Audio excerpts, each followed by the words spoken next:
So this is my Mira 9, the 100-watt. As you can see, it's an absolutely beautiful design.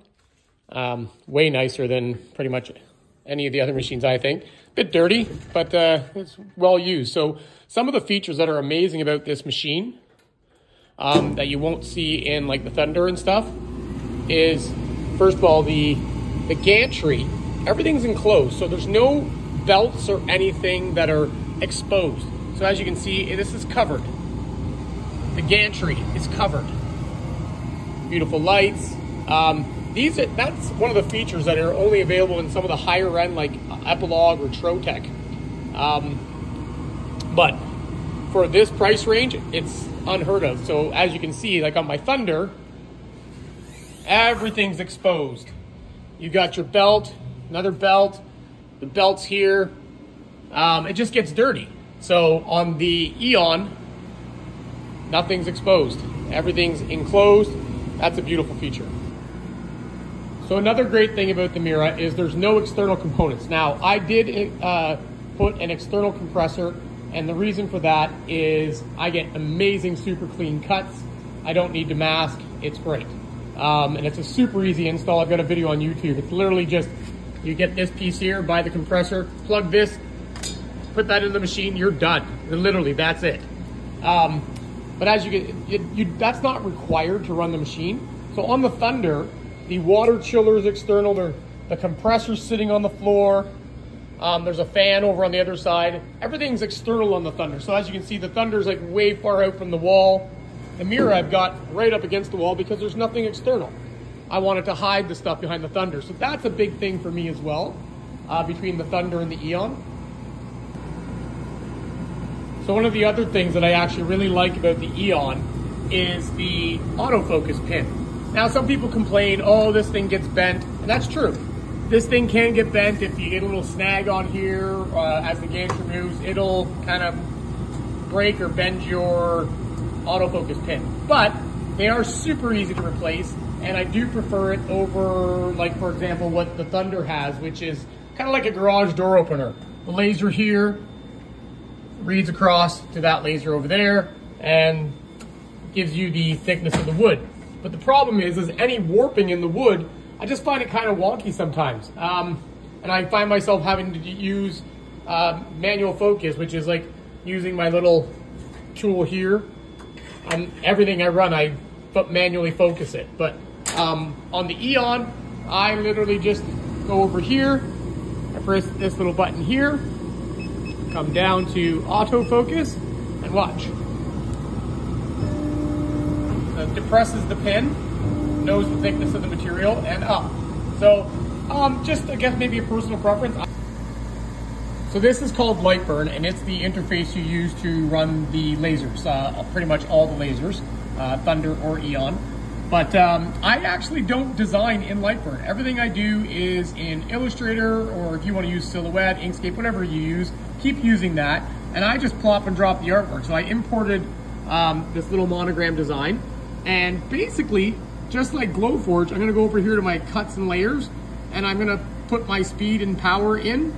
And then when you're going to, instead of a camera, what you do is you click frame. So you put your head where you want it, and then I'm gonna click frame over here, and it's gonna show me where it's gonna go on the board.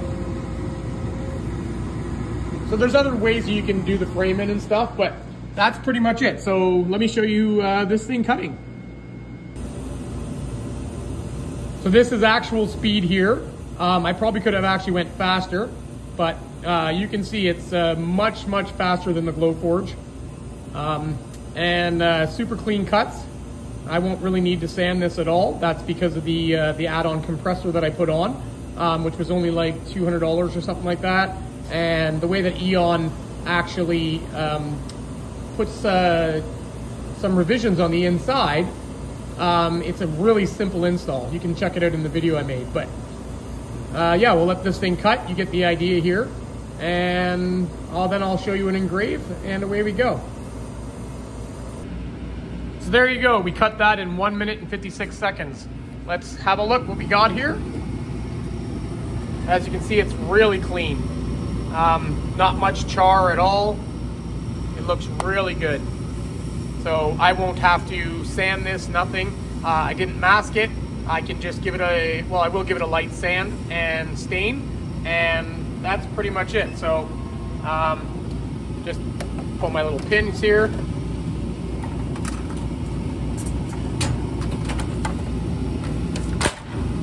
Missed the pin. There you go. Perfect cut. All right, so back to Lightburn. I'm gonna show you a quick engrave. So this is a little drawing of a hummingbird that I made, and with some text on it so I can show you that the quality of the engrave. And over here, we just plop and drop. I did this in Adobe Illustrator, and I'm gonna put my settings in. We set it to fill. We do not want air assist for an engrave, so I just turn that off. 500 power, 35 speed. I'm gonna frame it in like we did before. So I just go over here to my, sorry, I'm looking through the phone at the same time as doing this. Laser, I'm gonna click frame. Shows me where it's gonna go. I did my autofocus already. Let's do it. Oh, gotta close the lid first. We're gonna click start. And this is actual speed, guys. Look at that.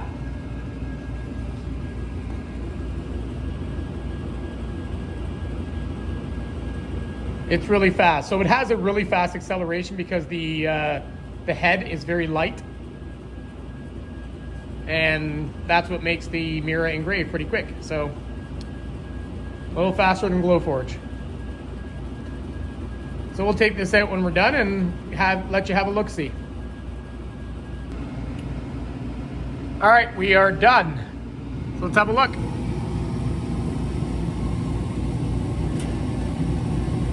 The hummingbird gives me that feeling of the wonder of life.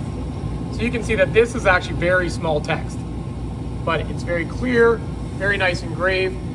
Not much scorching or burning at all. If you want a darker engrave, you can adjust your settings and get a darker engrave. But so this took 2 minutes and 17 seconds. So as you know, engraving is can be a little bit slower, especially on the Glowforge. But 2 minutes and 17 seconds, and I just made this. So yeah, there you go. I think that's pretty cool. So this is the fiber laser. It's a 30-watt fiber laser that you get when you purchase a Mira 9 with 100 watt or any Aeon laser 100 watt right now. I just got this set up. I'm still learning how to use it, but I don't know if you saw my video. It's super cool. I'm actually about to test a bunch more stuff today, slate coasters. I'm gonna engrave all this stuff here. So yeah, there's all kinds of really cool things I can do with this machine, and it comes free if you get the 100 watt or higher.